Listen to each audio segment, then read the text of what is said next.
Baik rekan-rekan semuanya, saat ini kita ada di workshop terakhir di hari ini ya. Namun harus tetap semangat ya karena materinya ini sangat luar biasa sekali. Kemudian sebelum kita ke materi yang selanjutnya yang lebih menarik lagi dengan temakan layanan jarak jauh sebagai alternatif konseling obat dan home care yang akan disampaikan oleh Ibu Apoteker Imelda Ferendina. Sebelum ke materi, saya akan membacakan biodata singkat beliau. Ibu Apoteker Imelda Ferendina, pekerjaan beliau saat ini sebagai speaker, motivator, trainer, dan mentor di bidang bisnis apotek. Beliau menyelesaikan pendidikan apoteker di Universitas Sumatera Utara. Bagi rekan-rekan yang ingin bertanya, silahkan mengajukan pertanyaan melalui kolom chat dan komentar. Nanti akan ada hadiah menarik untuk 3 penanya. Langsung saja kita sambut untuk Ibu Apoteker Imelda Ferendina, kami persilahkan.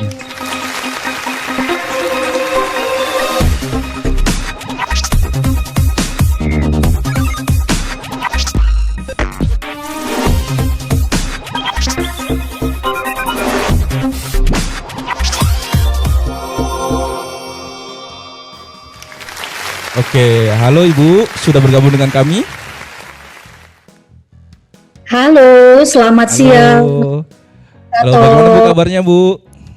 Luar biasa, tetap semangat walau sudah mendekati makan siang ini. Wah ya Bu, ini saya suka dari Ibu Imelda itu selalu vibe-nya selalu positif Bu. Thank you Bu. Ini sepertinya kayaknya teman-teman sudah tidak sabar lagi Bu ingin mendapatkan materi dari Ibu. Oke, langsung saja Bu ya, untuk Ibu Imelda kami persilahkan. Iya, terima kasih moderator. Netsu Windu di siang yang cerah bersama moderator dan Mbak Liana. Selamat siang farmasian semua, salam sehat, sukses dan bahagia. Assalamualaikum warahmatullahi wabarakatuh. Shalom, Om Swastiastu, Namo Buddhaya, salam sehat, salam sejahtera, salam kebajikan untuk kita semua. Bapak Ibu, teman sejawat saya apoteker maupun tenaga vokasi kefarmasian maupun frontliner dari seluruh Indonesia yang hari ini disebutkan Mbak Yana ada 13.000, luar biasa. Boleh tepuk digital?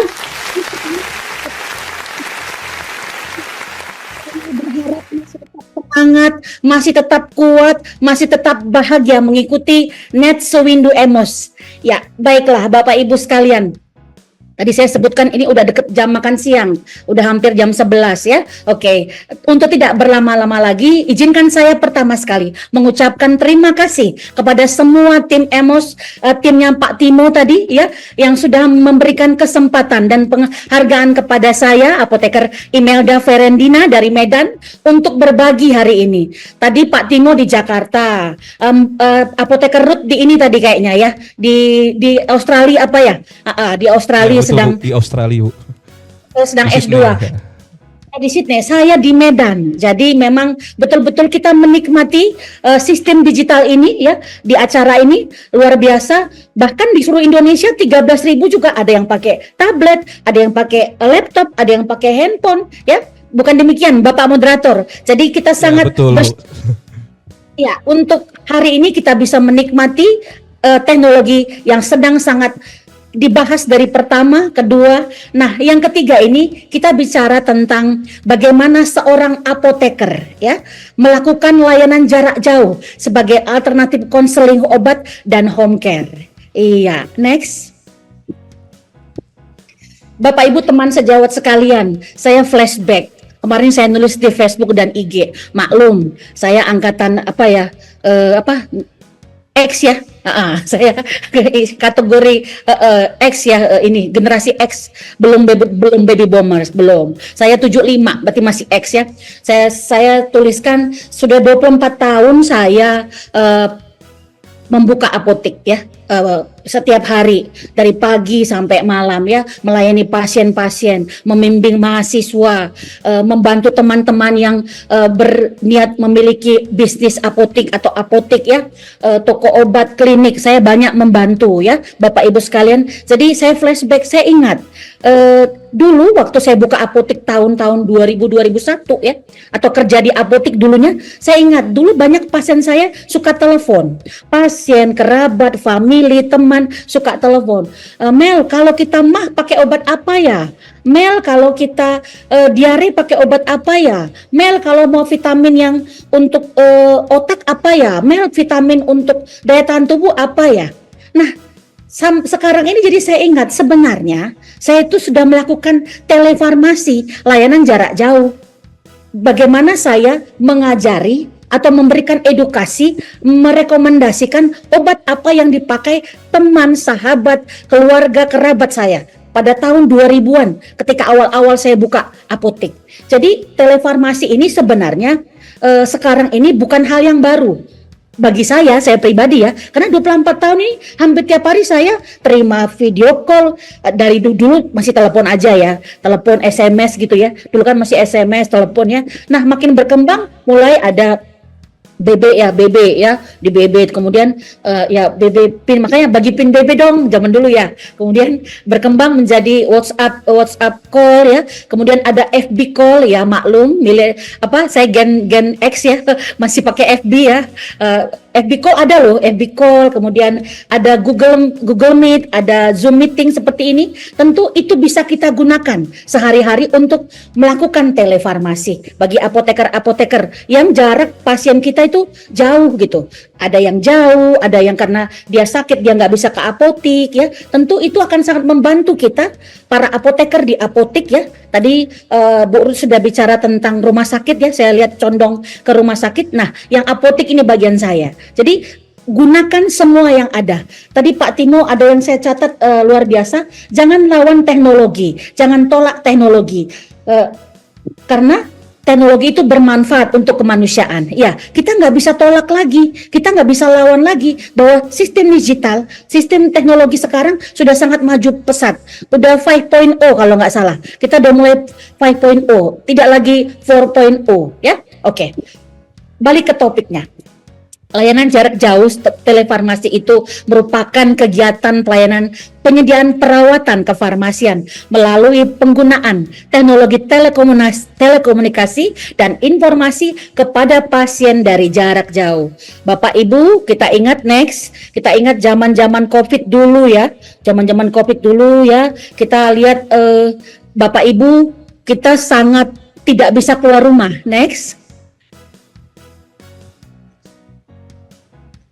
Ya, oke. Kita nggak bisa keluar rumah Bapak Ibu ya, karena COVID ya. Kita kerja dari rumah, belajar dari rumah. Tentu itu membuat kita tidak bisa sering-sering ke apotik.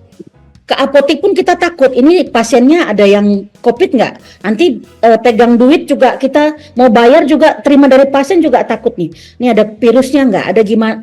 Bahaya nggak? Walau memang kita di apotik kemarin memang semua kena. Waktu itu varian Delta, satu apotik sampai apotik tutup sebulan pada saat itu ya, itu resiko ya. Jadi telefarmasi ini sangat berguna sekali ketika COVID menyerang 2020 deh, 2020, 21, kemudian 22 mulai perlahan-lahan mulai sekolah di pertengahan tahun ya, mulai beraktivitas kembali. Nah, telefarmasi itu saya ingat betul banyak pasien-pasien saya, dia Kak ini obat saya ini dari dokter.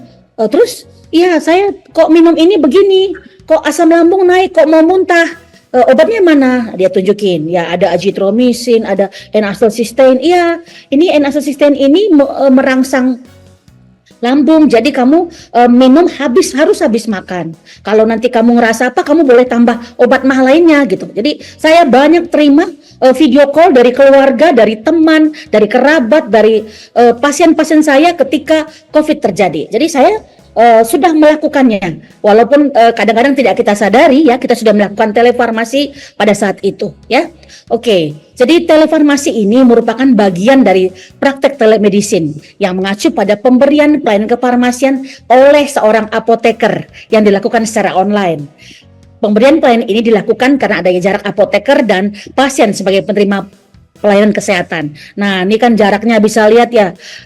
Waktu COVID itu saya, kakak saya di Jakarta ya, dia telepon, dia ngerasa seperti rasanya COVID ya. Tentu saya harus video call, saya lihat obatnya, saya ini makan ini dulu, ini belakangan, ini makan habis makan, ini 1 kali 1 aja, nggak usah 2 kali 1. Kalau kamu nggak terlalu batuk ya, saya informasikan kepada kakak saya pada saat itu waktu dia terkena COVID. Jadi memang telefarmasi ini tanpa kita sadari, para apoteker di apotek sudah sering melakukannya. Ya, next. Iya. Oke, latar belakang telefarmasi ya, saya udah berkali-kali ini COVID-19 itu membuat seorang apoteker yang tidak dapat hadir secara langsung untuk memberi pelayanan, dia bisa menggunakan telefarmasi komunikasi kepada pasien-pasiennya melalui WhatsApp call, melalui FB call, melalui Google Meet, melalui Zoom meeting ya. Banyak aplikasi, banyak yang bisa kita gunakan. Next.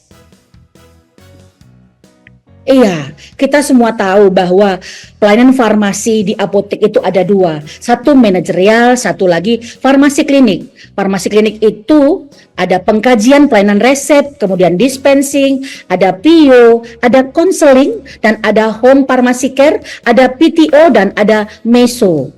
Nah, kita semua harus melakukan ini di apotek sebagai standar pelayanan kefarmasian. Tapi kadang-kadang ada beberapa pelayanan ini yang sulit kita lakukan.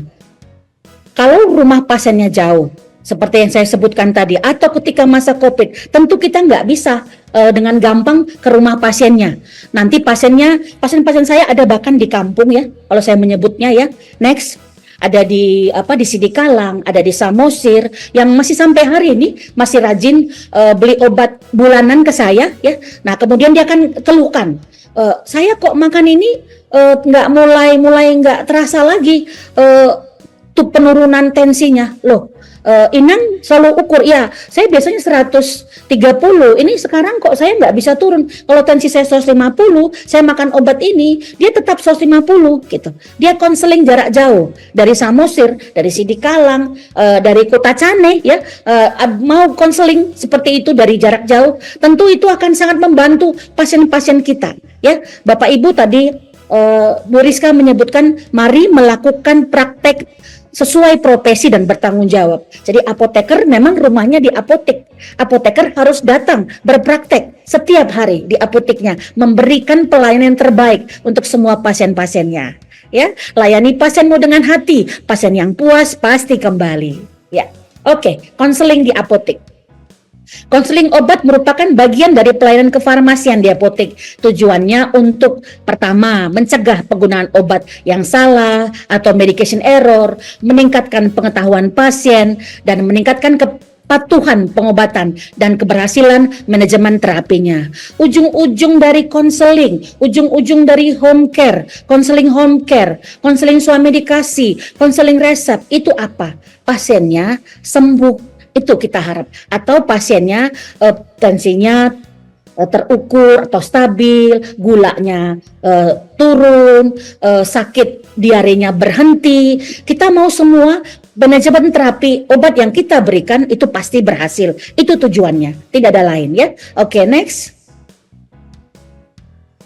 Ya, barangkali semua apoteker, semua TTK pasti sudah tahu ini, bahwa tidak semua pasien yang diberikan konseling. Bu Imelda beli Entrostop lah 1 strip, atau beli Coolfever anak lah satu bungkus gitu ya. Tentu kan kita harus memberikan pelayanan informasi obat. Tapi apakah semua pasien yang datang kita berikan konseling, kita berikan PIO, kita berikan pengertian, kita lakukan anamnesis, kita lakukan rekomendasi, kita empower, kita berikan edukasi? Tentu tidak semua, ada kriterianya. Jadi yang boleh kita berikan konseling adalah pasien-pasien dengan kondisi khusus, pediatri, anak-anak, geriatri, orang tua, pasien-pasien yang mengalami gangguan fungsi hati atau ginjal, ibu hamil dan menyusui. Karena memang untuk pediatri terkait dengan dosis, sama juga dengan geriatri. Untuk pasien-pasien yang mengalami gangguan fungsi hati, tentu tidak boleh banyak obat yang kita berikan, yang akan mengganggu kinerja levernya yang memang sudah mengalami kerusakan atau ginjalnya yang sudah mengalami penurunan. Tentu ibu hamil dan ibu menyusui ini warning, karena ada kategori A, ada kategori B, ada kategori C untuk ibu hamil. Jadi itu perlu dikonselingkan, ya.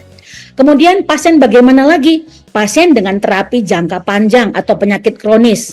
Misalnya pasien-pasien yang TB, DM, ya, AIDS dan epilepsi. Tentu pasien-pasien TB kita harus memikirkan dan menjelaskan, ya.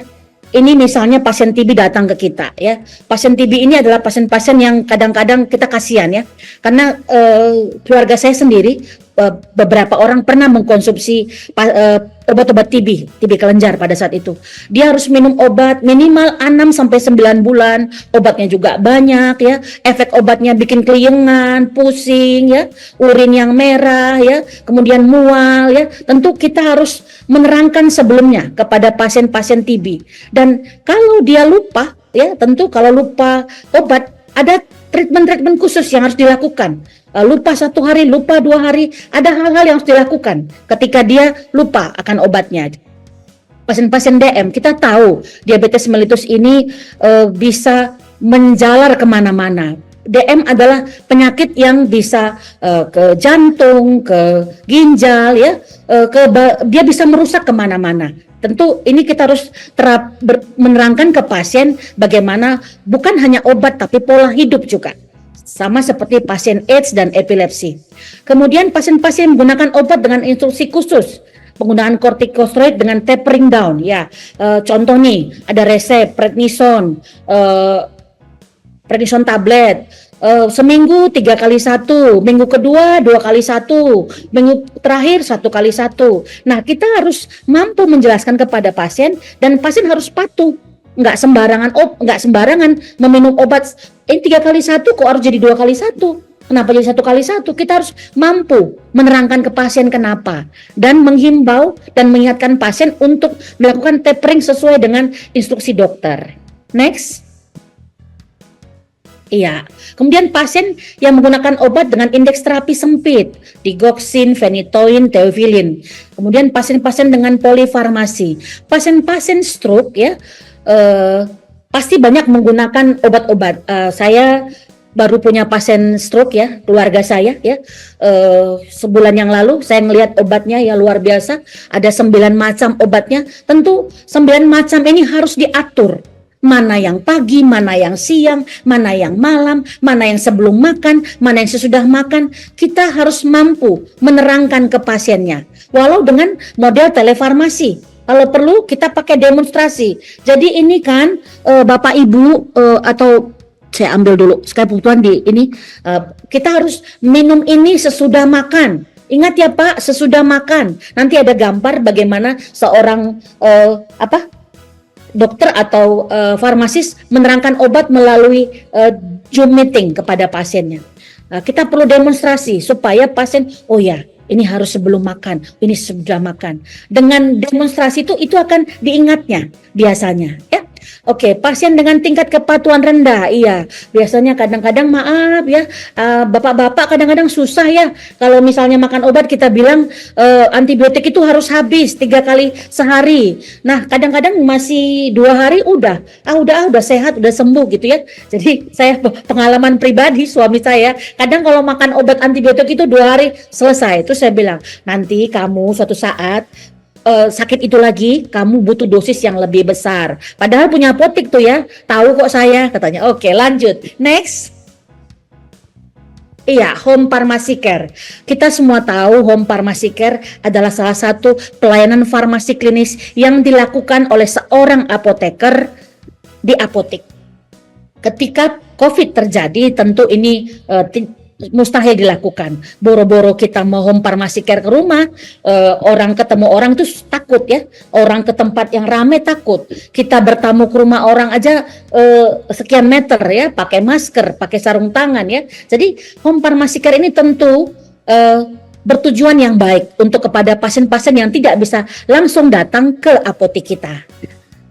Home pharmacy care oleh apoteker itu merupakan pendampingan pasien dalam pelayanan kefarmasian di rumah untuk pasien yang tidak atau belum dapat menggunakan obat atau alat kesehatan secara mandiri, yang pasiennya memiliki kemungkinan mendapatkan resiko masalah terkait obat, misalnya komorbid, ya, lanjut usia, kebingungan atau kurangnya pengetahuan dan keterampilan tentang bagaimana menggunakan obat atau alat kesehatan. Jadi Bapak Ibu, ketika saya melakukan home pharmacy care melalui Google Meet, Zoom meeting atau video call, biasanya saya selalu menyiapkan semua di sebelah saya ya. Kalau di apotek misalnya, saya bilang tensi saya kayaknya tinggi, kepala saya pusing Bu Imelda. Terus saya bilang, Ibu punya tensi nggak di rumah? Punya. Terus gimana? Iya, tapi kok lucu ya, tensinya kok jadi error. Ibu pakainya gimana? Saya biasanya. Nanti saya ambil tensi saya di apotek. Iya, saya pakai yang gimana? Coba Ibu lihat, saya lihat caranya. Nanti dia tunjukkan caranya, misalnya. Oh, saya tensi itu begini. Oh, salah Bu, ini kurang turun ke bawah. Oh, pantes error gitu. Kadang-kadang dia tensi yang digital yang di tangan, misalnya terlalu di bawah, jadi nggak dapet karena dia harus posisinya harus pas. Jadi saya mendemonstrasikan menggunakan insulin. Ibu mana tempat yang banyak-banyak lemaknya? Ibu perhatikan yang banyak lemaknya di situ. Ibu suntik di lengan, di paha, di perut, di pantat. Ya, itu semua tempat-tempat empuk yang boleh kita suntikan insulin. Oh alah, pantas ini saya udah 20 kali suntik di perut sakit. Ya iyalah Bu, 20 kali suntik ya pasti sakit lah gitu. Saya biasanya bawa alat peraga. Saya pasien demam, saya bilang, Ibu punya apa di rumah? Adanya apa? Nggak ada Bu, cuma parastamol sama ini koyo itu loh Bu, untuk penurun panas gitu. Terus saya bilang, oh ya, oke Bu, demamnya udah berapa hari misalnya gitu kan? Saya langsung praktekkan. Nah, caranya gimana Ibu buat? Ngetemnya gimana? Kadang-kadang ngetem pun kan kita harus perhatikan, bisa salah gitu. Karena berapa menit, terus dia harus melakukan dulu gitu ya. Itu hal-hal seperti itu harus kita komunikasikan dengan jelas, dengan tenang, dan menggunakan bahasa yang sederhana.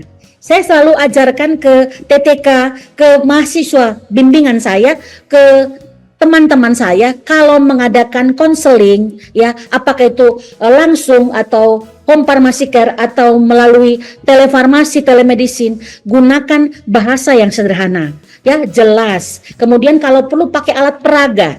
Jadi supaya dapat, supaya mengerti. Dan kalau perlu diulangi lagi. Oh jadi gini ya Bu, ya buka dari plastiknya, ambil dia, baru tempelkan di kepalanya. Next. Saya punya cerita lucu ya. Jadi waktu itu di apotek ya, ada suami istri. Ini saya perlu ceritakan. Ini karena ketidakjelasan ketika kita memberikan konseling. Jadi konseling itu harus diberikan dengan bahasa yang jelas, bahasa yang sederhana, yang mudah dimengerti oleh pasien-pasien kita ya. Kalau dia tadi tenaga kesehatan, kita nggak usah ini, paling dia meyakinkan, Bu Imel saya lupa, saya vaksin 2 kali 1 apa 1 kali 1 ya? Terus saya bilang 2 kali 1 Bu. Nah kadang-kadang ibu-ibu bidan peperawat yang ini, Bu Imel saya lupa, Cipro itu berapa ya Bu ya? 1 kali 1 atau 2 kali 1 ya Bu? 2 kali 1 Bu gitu. Hal-hal seperti itu kalau dia tenaga kesehatan. Tapi kalau orang awam tentu kita harus tuntun dengan jelas. Iya, kita lihat ini bagaimana seorang farmasis menerangkan dengan Google Meet atau Zoom Meet ini. Nah ada bapak yang baby boomers yang udah tua. Saya tahu baby boomers karena rambutnya udah putih ya. Kemudian dia menunjukkan sebuah obat. Nah, saya nggak tahu ini obatnya obat apa. Kemudian dia tunjukkan ke pasiennya, ya ini obatnya, mungkin ada resep ya. Dia ini 2 kali 1, ini 1 kali 1 ya. Bapak udah ini, atau mungkin dia tapering barangkali, dia sedang menjelaskan ya. Jadi tidak hanya datang di apotek terus kita berikan konseling, kita bisa menggunakan aplikasi-aplikasi, fasilitas-fasilitas teknologi informasi yang ada untuk memberikan konseling kepada pasien kita. Walau jaraknya jauh, dia di rumah karena mungkin sakit, ya nggak bisa datang ke apotek, saya di apotek, ya. Oke, next. Iya, kerjakan yang kamu tulis, tulis yang kamu kerjakan. Nah, saya penganut paham seperti itu. Jadi ini ada undang-undangnya Bapak Ibu sekalian ya. Jadi kita harus mendokumentasikan semua konseling yang kita berikan ya. Nama pasiennya siapa, jenis kelamin, tanggal lahir. Ini tujuannya untuk apa? Ya tujuannya one day ada medication error, suatu saat ada kesalahan penggunaan obat, ada untuk kita bisa merunut sesuatu yang terjadi di kemudian hari gitu. Ya memang harus kita lakukan, apakah itu bentuk swamedikasi, apakah bentuk home care ya, apakah itu bentuk konseling resep ya, kita harus mendokumentasikannya ya. Ada riwayat alergi, keluhannya apa, pasien datang konseling apa tidak, tindak lanjutnya apa, nah kemudian nama pasiennya siapa, apotekernya siapa. Oke, kemudian next. Nah, ini kalau home care ini bisa seperti ini aja Bapak Ibu. Jadi nggak berat kali, nggak seperti tadi. Kalau tadi kan dokumentasi konseling resep ya. Nah, kalau home care kan begini aja, nggak usah dibuat ribet, nggak usah dibuat berat. Karena sambil kita bicara sama pasiennya, sambil kita demonstrasi, sambil juga kita menulis kan. Ini kalau manual. Kalau sekarang kadang-kadang saya pakai bawa tab ya, bawa tablet ya, bawa iPad atau bawa handphone. Nah, tinggal kita form yang seperti ini kita tulis aja, kita masukkan tanggal kunjungan sekian, catatan pelayanan. Nah, ini bisa kita buat dalam bentuk form ya. Jadi tinggal mengisi gitu, tinggal kita ini gitu. Jadi bisa disimpan, nggak paperless jadinya. Dia bisa disimpan di tablet, bisa juga disimpan di Android, iPhone ataupun iPad kita. Jadi ketika kita mengadakan home pharmacy care, terus misalnya kita tensi, kita melakukan saya tanggal kunjungan, saya pasiennya pasien hipertensi, pasien diabetes ya, pasien yang juga kolesterolnya tinggi, asam uratnya tinggi, tentu kita harus tidak hanya membawa alat tensi ya, kalau langsung, tapi kita juga harus membawa 3 alat itu, alat untuk mengukur yang 3 itu. Ribet ya. Nah, kalau dia sudah punya, tentu kita tinggal bikin video call ya, kita tanya, Bapak tadi pagi sudah tensi belum? Sudah Bu, tensinya berapa? Lalu kita masukin ke handphone kita atau ke tablet kita. 130, oke 130. Kemudian asam uratnya berapa Pak? 7 Bu, oh lumayan. Kolesterolnya berapa? 180. Nah, kita bisa menggunakan aplikasi-aplikasi yang ada di handphone untuk mencatatnya ya. Kalau saya biasanya pakai memo ya, saya pakai ada memo atau catatan untuk mencatat hal-hal seperti ini gitu. Jadi nanti tinggal saya rapiin, saya suruh anak saya untuk buat dalam bentuk tabel ya. Jadi Bapak Ibu boleh menggunakan apa aja, jangan dibuat susah. Seperti kata Pak Timo, jangan tolak ya, jangan lawan, karena mau tidak mau, suka atau tidak suka, kita sudah di era digitalisasi. Next. Ya, ini ada penelitian ya di jurnal Medicina di review. Next. Kesimpulannya aja saya baca bahwa penerapan telefarmasi dapat mewakili solusi terhadap masalah kekurangan apoteker dan dapat berkontribusi untuk menjamin bantuan farmasi yang tepat di daerah-daerah yang kurang terlayani. Saya menyebutkan tadi saya punya banyak pasien di luar kota ya.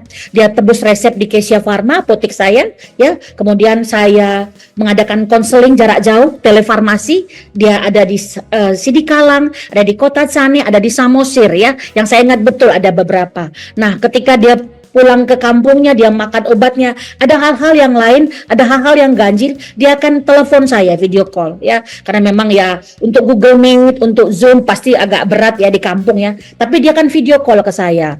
Loh, aku diganti dokter, obatku ini kok jadi merah-merah ya gitu. Oke, Inang stop dulu itu ya, jangan dimakan dulu, nanti kalau ke dokter Inang telepon dokter, atau kalau ke Medan ke dokternya lagi, Inang katakan ke dokter, ini saya buatnya merah-merah. karena nggak ini. Iya, yang lama nggak merah-merah. Begitu obatnya diganti, kenapa saya merah-merah? Oke, jadi Inang punya obat yang lama, contohnya, iya saya ingat gitu. Apa contoh obat lama itu apa? Saya makan contoh nih, amlodipin. Oke, amlodipin 10 saya cocok, yang begitu diganti dia, saya nggak bisa merah-merah. Oke, Inang ambil yang amlodipin 10 contoh lama, Inang beli di apotik di kampung Inang gitu. Saya pernah mengalaminya. Tadi saya tuntun dia video call karena tensinya tinggi ya. Akhirnya dia beli amlodipin yang lama itu, dia cocok pakai itu. Dia ke Medan, dia konsultasi ke dokternya. Kenapa dia nggak cocok pakai merek yang diberikan oleh dokter yang meresepkannya. Jadi hal-hal seperti ini pasti sering Bapak Ibu alami di apotek. Tanpa kita sadari kita sedang melakukan telefarmasi walaupun hanya menggunakan video call ya. Oke, next. Iya, keuntungannya apa? Keuntungannya tentu pasien-pasien yang kita lakukan telefarmasi, kepatuhannya akan meningkat. Dia tahu dan mengerti tujuan pengobatan, ya kan, teridentifikasi lebih awal adanya permasalahan obat. Seperti yang pengalaman saya, dia nggak cocok dengan amlodipin yang baru yang diberikan dokternya. Saya cocoknya yang lama, saya makan kok gatal gitu ya. Tentu itu kan jadi terdeteksi, teridentifikasi ada masalah. Oh ya, kita kan tidak tahu obat itu mungkin ya generiknya isi kandungannya sama, tapi bahan pembawa, bahan pengikat ya, bahan pengawet, pewarna, pengisinya pasti beda-beda tiap pabrik, tidak mungkin sama. Tentu ada hal yang membuat dia alergi, yang tentu kita tidak bisa bilang oh ya gitu ya. Bagi orang lain tidak alergi, bagi dia alergi gitu ya. Oke. Terselesaikannya permasalahan obat, ya saya surankan dia untuk beli amlodipin yang lama yang dia makan dulu, dia mau, dia ikuti, nah alerginya hilang. Saya kasih waktu itu kebetulan saya bilang, ibu makan obat alergi 3 kali 1 ini gitu. Akhirnya dia makan ya, dia stop itunya, kemudian dia beli di kampungnya itu amlodipin yang sesuai yang lama gitu ya. Kemudian terjalin komunikasi terapeutik antara apoteker dan pasien, tentu ya. Dengan bincang-bincang seperti itu, jadi saya tahu, oh ibu ini nggak cocok yang amlodipin merek ini misalnya kan, oh dia cocoknya yang ini gitu kan. Nah yang di Kota Cane tadi dia sukanya vitamin yang ini, kalau dikasih vitamin yang tablet dia susah telan, dia suka yang effervescent gitu.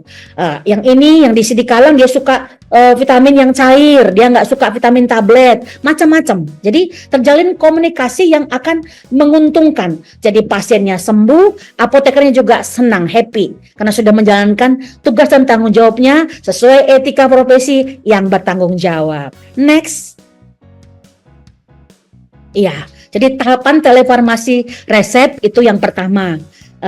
Ini secara teori saya harus sampaikan ya, karena sekarang ini memang kadang kalau udah pasien biasa kan kita nggak selamat pagi ibu, saya apoteker Imelda, itu harus saya sampaikan, saya ajarkan kepada anak-anak PKPA saya, kepada TTK saya. Tapi kalau pasiennya sudah biasa, tentu tahapan-tahapan ini ada yang kita cut ya. Oke. Yang pertama membuka komunikasi antara apoteker dan pasien, mengucapkan salam, memperkenalkan diri, kemudian pastikan juga siapa yang sakit, siapa yang mau dikonselingkan, siapa yang mau ditelefarmasikan, home care kan gitu ya. Jadi kita pastikan dulu, kemudian kita minta izin untuk melakukan edukasi dan monitoring. Nah, kalau ada hambatan, biasanya kayak gini, kadang-kadang hambatan bahasa ya. Kadang-kadang ada beberapa orang tua yang dia suka, dia kadang bahasa daerahnya kental ya, bahasa Indonesianya kadang kalau orang Bagan Siapi-api tadi Pak Timo ya, orang Bagan Siapi-api itu ngomongnya ngomong misalnya yang orang lain nggak bisa tahu, nggak ngerti apa ya dia ngomong apa ya, kayak orang Batak gitu ya, Bataknya kental ya, tentu sampai ke apotik atau bertelepon kita harus bisa mengerti. Orang Jawa ya, kita hambatan bariernya biasanya itu di bahasa. Saya sering mengalami di bahasa. Kita selesaikan dahulu ya. Kalau perlu, kalau misalnya dia nggak bisa berbahasa Indonesia yang baik, kita panggil keluarganya yang bisa menginformasikan. Oke, next. Ya, kita pastikan nama pasiennya, tanggal lahirnya, berat badannya, ya semua didokumentasikan. Catat yang kamu kerjakan yang kamu catat. Oke. Terus kalau dia resep ya, konseling resep, kita harus tetap mengajukan 3 prime question. Apakah dokter memberitahu tentang penyakit pasien?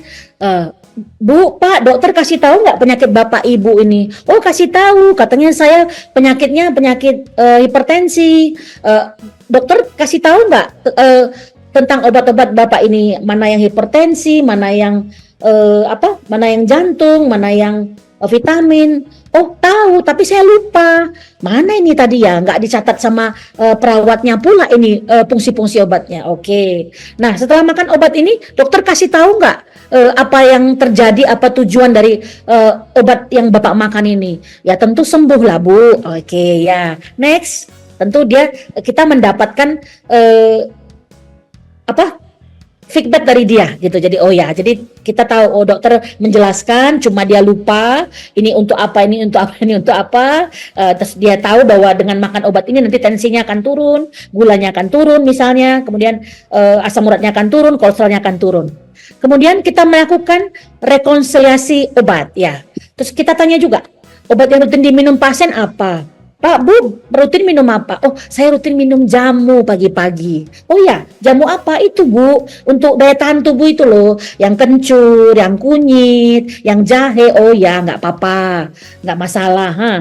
Apakah minum jamu atau obat herbal? Ada, ya oke. Ada riwayat alergi atau efek samping obat nggak? Enggak, saya cuma agak alergi sama yang mefenamat. Oke, kita catat atau kita simpan, kita dokumentasikan. Next. Ya, kemudian kita menggali informasi lebih lanjut untuk memberikan kesempatan pasien bercerita masalah penggunaan obatnya. Seperti yang tadi, saya kok makan amlodipin yang baru ini, yang diresepkan dokter, kok merah-merah, gatel. Kenapa ya? Gitu. Kita mendengarkan dengan sabar dan perhatian. Untuk pasien-pasien baby boomers, saya selalu bilang ke TTK, frontliner saya, sabar ya, harus sabar karena memang tentu dia butuh waktu untuk mengingat, butuh waktu untuk mengutarakannya, apalagi mungkin bahasa Indonesianya mungkin kalau di kampung dia kurang lancar ya, kurang tepat ya, kita sabar menunggu. Oh ya Bu, oh ya Pak gitu ya. Kita harus sabar menunggu pasien menjelaskan apa yang terjadi pada dia ketika dia mengkonsumsi obatnya. Next. Ya, kemudian kita memberikan penjelasan kepada pasien untuk membantu menyelesaikan masalah penggunaan obatnya. Disampaikan secara jelas dan meminta feedback. Pak, ini amlodipin 10 mili, 1x1. Ini atorvastatin 20 mili, 1x1. Ini kita jelaskan. Udah ngerti Pak? Coba Bapak ulangi. Nah, kita minta feedback kembali. Dia udah mengerti nggak cara makannya? Kita minta feedback, kita minta dia mengulanginya. Next.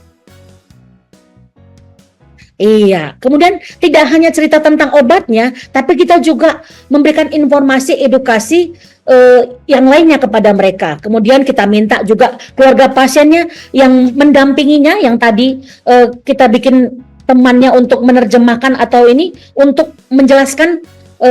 Udah ngerti Bapak Ibu cara pakainya, udah ngerti kapan malam, kapan siang, udah ngerti gitu. Nah, kita minta mereka untuk mengulanginya lagi gitu ya. Oke, next. Waktunya udah kejar-kejaran ini. Enaknya ini dipraktekkan karena workshop tapi waktu tidak mengizinkan. Jadi saya percaya Bapak Ibu pasti bisa melakukannya. Nanti ada PPT-nya akan dibagi, di-share, boleh Bapak Ibu jadikan acuan. Oke. Kemudian telefarmasi dengan telefarmasi swamedikasi. Kalau telefarmasi resep, ada resep yang masuk ke apotek kita, kemudian pasiennya ada yang kurang jelas, dia akan bertanya kepada kita, ya. Oke. Apoteker harus menanyakan 3 prime question kepada pasiennya, ya. Nah, kalau swamedikasi tidak, kita melakukan assessment atau anamnesis, kemudian kita kategorikan, kemudian kita rekomendasikan, kemudian kita edukasi pasiennya. Jadi langkah-langkah telefarmasi resep tadi yang 1 sampai before, Mas, 1 sampai 9 ya, terakhir mendokumentasikan tadi ya, kita lakukan itu dengan terlebih dahulu melakukan 3 prime question. Next. Nah, kalau swamedikasi ada 4. ada assessment atau anamnesis, kemudian ada categorize, kemudian ada rekomendasi, kemudian ada edukasi terakhirnya. Iya, kita ganti, kita praktek, kita coba. Next, ada kasus seperti ini. Iya, ini saya kasih apa?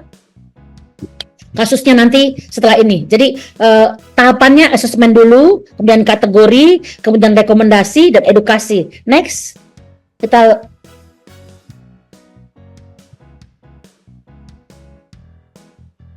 next panitia.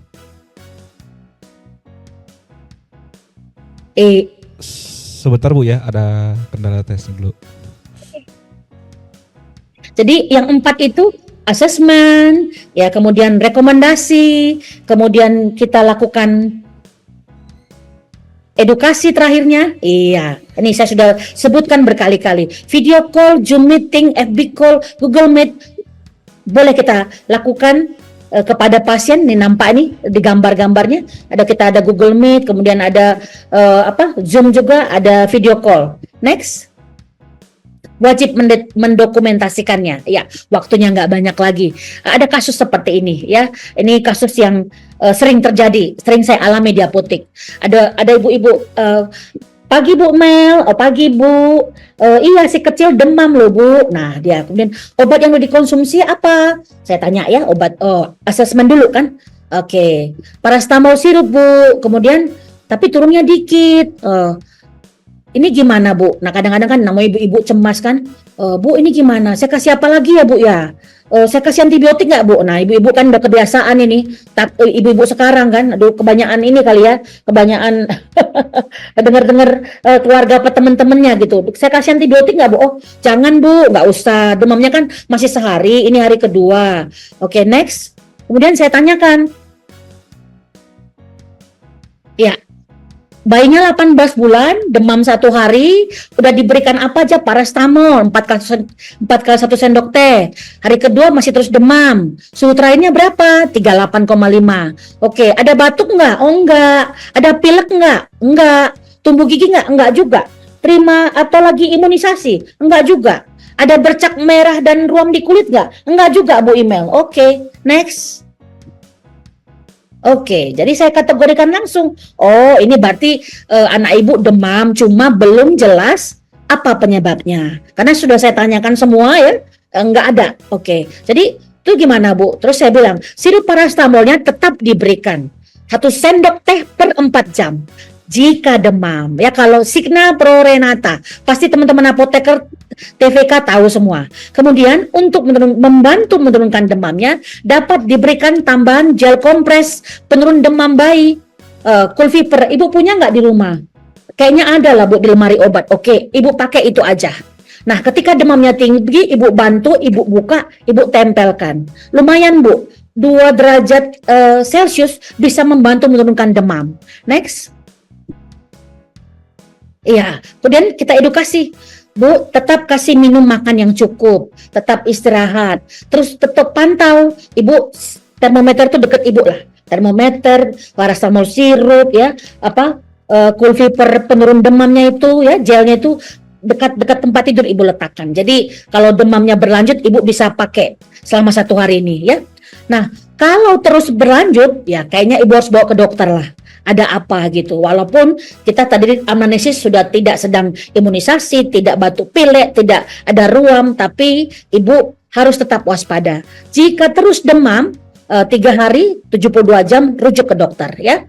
Oke Bu, ya bisa Ibu sudah mengerti? Kita tanya. Sudah Bu? Oke, ya udah. Oke, semoga lekas sembuh. Kalau ada yang mau Ibu tanyakan, Ibu silakan menghubungi saya lagi.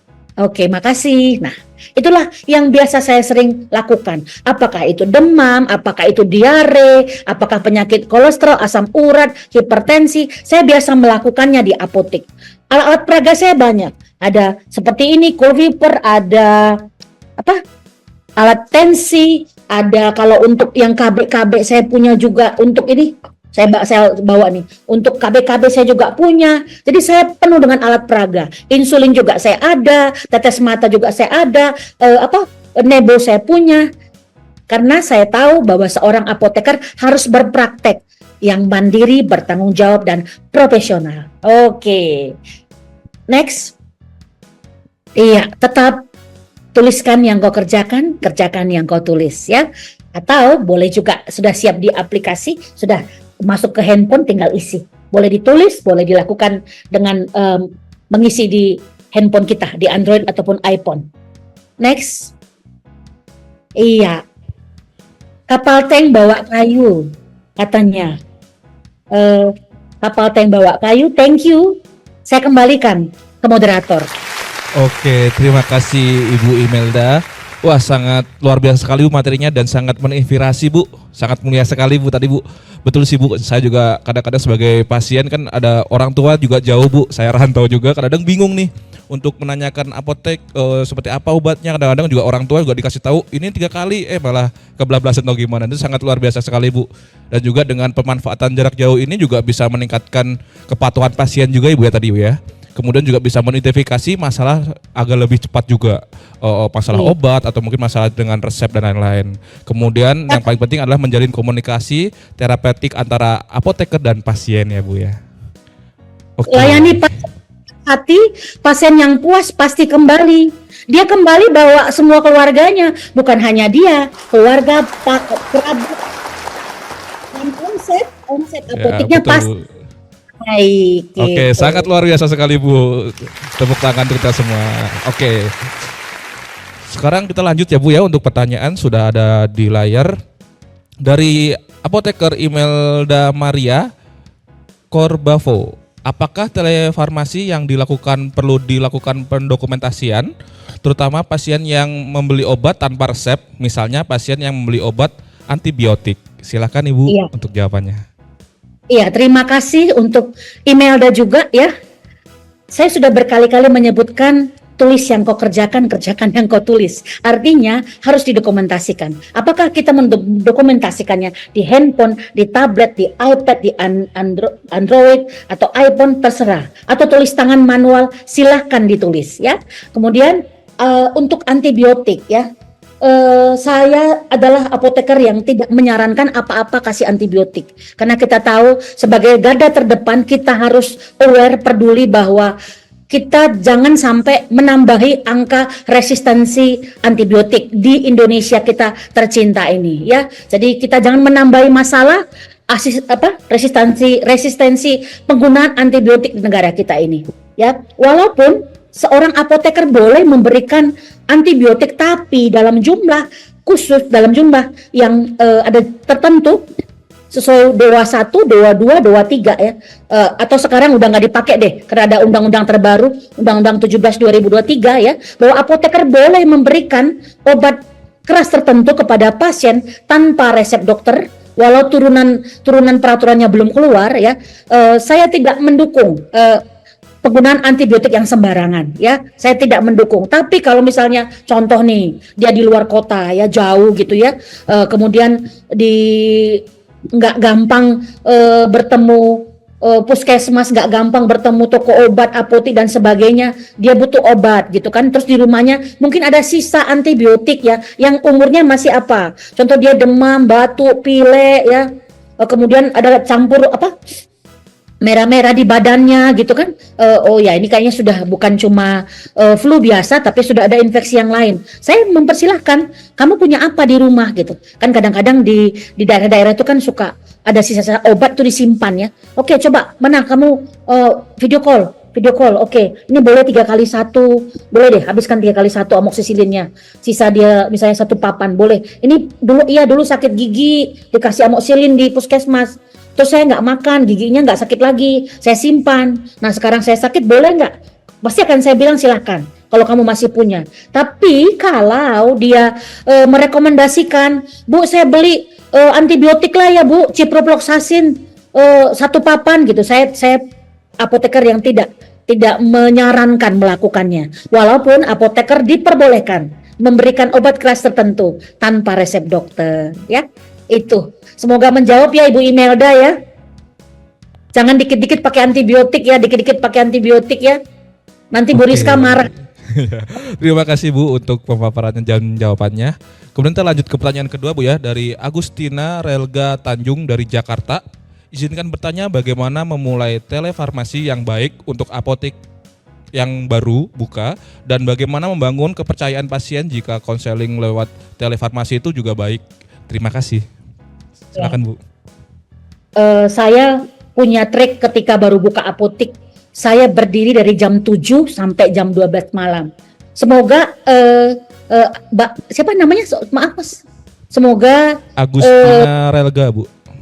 Ya, oke, terima kasih sejawat Agustina. Dulu untuk menarik pelanggan, saya berdiri dari jam 7 pagi sampai jam 12 malam. Jadi kalau 24 tahun Kesia Pharma, Dina Pharma dulu Kesia Pharma menjadi apotik yang lumayan ya, omsetnya, pasiennya, pelayanannya, semua itu memang tidak pekerjaan satu hari ya. Kita apoteker harus maju di depan, harus ketemu pasien setiap hari. Bisa dibayangkan ya, saya owner ya, saya APJ dulu namanya saya PSA merangkap apoteker penanggung jawab ya. Jadi saya dari jam 7 pagi sampai jam 12 malam dulu di apotik setiap hari ketemu pasien. Pasien saya antri loh Mas moderator. Saya mau ibu itu. Ada suami saya ada luar biasa sekali Bu. Ya karena ya saya apotekernya. Tanya obat, tanya apoteker, saya ahlinya gitu. Saya dengan pede bilang, ibu nggak usah takut ya, saya apoteker, saya ahlinya obat. Ibu apa keluhannya? Saya banyak melakukan swamedikasi selama saya merintis apotek baru buka. Nggak lama, 10 tahun omsetnya sudah baik, sudah terkenal, udah kita mulai latih TTK kita untuk di depan. Tapi tetap kita kontrol, tetap kita amati, tetap kita kasih contoh yang baik. Karena saya percaya teladan yang baik adalah perbuatan. Bagaimana saya mau konseling yang baik, bagaimana TTK, frontliner saya konseling yang baik, PIO yang baik, swamedikasi yang baik, kalau saya tidak baik dulu melakukannya. Ya enggak, Mas Moderator? Ya betul, sangat luar biasa kali Bu. Oke dulu, baik dulu, keren dulu, baru pegawai saya akan ikuti saya gitu. Iya, jadi memang kita harus total dulu. Nah, ada acara-acara gini kita upgrade ilmu kita. Oh gini gitu. Rajin belajar ya, belajar apa aja lah. Kalau kita di apotik, apalagi apotik baru buka, apa aja, marketing, branding ya, bisnis, keuangan semua apa aja. Kalau sudah memutuskan untuk menjadi pengusaha di apotik ya. Saya kurang tahu ini apoteker kah, TTK kah, atau pemilik usaha. Jadi kalau Anda apoteker, Anda harus ketemu pasien setiap hari, harus berpraktek setiap hari, sekian jam setiap hari. Itu akan mempengaruhi dan apotik Anda akan cepat terkenal. Oh itu ada apotiknya, itu Agustini. Contoh misalnya nama apotiknya Apotik Agustini. Oh apotik Agustini itu apoteker yang punya, apotekernya ada, tanya dia aja gitu. Nah, tetangga-tetangga saya, masyarakat kita saya seperti itu. Yang punya Kesia Pharma itu apoteker, Ibu Imelda, kesana aja, pasti dia tahu obatnya. Amin ya. Oke, terima kasih Bu. Wah ini harus perlu banyak seperti Ibu Imelda ya. Di Indonesia nih kayaknya ini sangat membantu sekali. Nah kemudian lanjut ini pertanyaan terakhir Bu. Dari Sandy Feroza dari Jakarta. Seberapa efektif dan seberapa efektifkah telefarmasi? Bagaimana dengan resep CII ya kalau bacanya Bu ya? Apakah resep tersebut diperbolehkan di apotek jarak jauh? Apakah ada legalitas dalam telefarmasi? Terima kasih. Silakan. Perlu diinikan, telefarmasi itu belum seperti telemedicine yang maaf saya sebut ya Alodoc, Klikdoc ya. Ini kan cerita telefarmasi seorang apoteker di apotiknya untuk memberikan konseling supaya home pharmacy care-nya ini untuk pasien-pasien yang jaraknya jauh. Ini kalau cerita tentang disebutkan pertanyaannya apakah mengenai apa tadi coba Mas? Legalitas. Bagaimana resepsi Iya, resep-resep yang ini, resep-resep yang mengandung narkotik, psikotropik, prekursor ya, apa-apa diperbolehkan jarak jauh. Ini bukan cerita untuk beda dengan konteks, maaf saya sebut ya, Alodoc, Klik Dokter, Halo Dokter, apa segala macam, itu beda. Ini telefarmasi yang dilakukan seorang apoteker di apotik yang memberikan konseling resep, konseling swamedikasi untuk pasien-pasien yang jauh jaraknya dari apotik sehingga tidak bisa datang ke apotik dan menggunakan alat telekomunikasi seperti video call, Facebook call ya, Zoom Meet, Google Meet gitu. Beda. Ya, jadi jangan ini bukan telemedicine yang ada yang platformnya itu bukan ya. Jadi bukan. Ini kita kan tadi saya panduannya kan ada gitu. Jadi kalau pasien-pasien yang pulang bawa resepnya, nah dia tanya tentang obat, misalnya, Bu, obat tidurnya kok saya makan dokter buat 1,5 kali, tapi enggak ini Bu, contoh nih obat tidur ya, enggak terasa, tetap susah tidur. Pasti kan saya bilang, kalau untuk obat tidur Bapak tanya balik ke dokternya, ada nomor handphone dokternya, Bapak video call ke dokter, tanya dokternya gitu. Jadi untuk hal seperti itu, saya nggak bisa merekomendasikan obat tidur, obat prekursor, obat-obat yang narkotik di ketika saya mengadakan telefarmasi. Karena ini telefarmasi sebagai wujud pelayanan farmasi klinis, apoteker yang tidak bisa menjangkau pasiennya, gitu. Bukan yang seperti platform-platform tadi, gitu. Biar nggak salah kaprah ya Mas ya. Oke. Ya, betul Bu. Oke, terima kasih Bu. Ini pertanyaannya kalau untuk email itu banyak banget nih Bu di kolom chat nih. Cuman karena durasi waktu, mohon maaf untuk rekan-rekan. Kita akan lanjut ke sesi berikutnya ya. Untuk 3 pertanyaan terbaik tadi, selamat dari Apoteker Imelda, Maria, kemudian Agustinia, dan juga dari Sandi. Nanti segera hubungi kami di Instagram emos.id atau menghubungi WA Emos Care melalui nomor 0857 1041 2340 dengan menyebutkan nama, NIK, NIK KTP, dan juga nomor telepon yang terdaftar di OVO. Oke, terima kasih untuk Ibu Apoteker Imelda Ferendina untuk pemaparan materinya sangat luar biasa. Kami minta closing statementnya dari Ibu.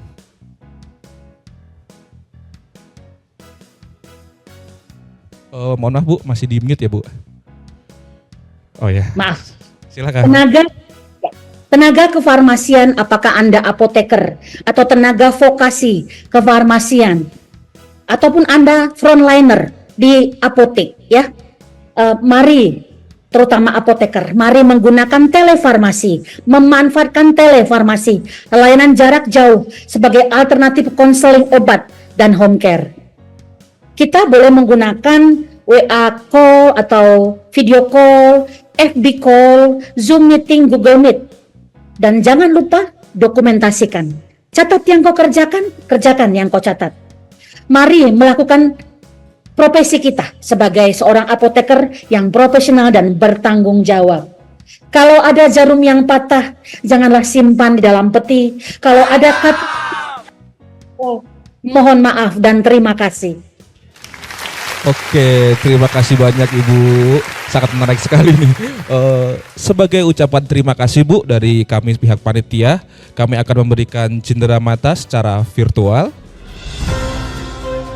Oke, kita nanti akan melakukan sesi dokumentasi bersama Bu ya. Untuk hitungan 1, 2, 3.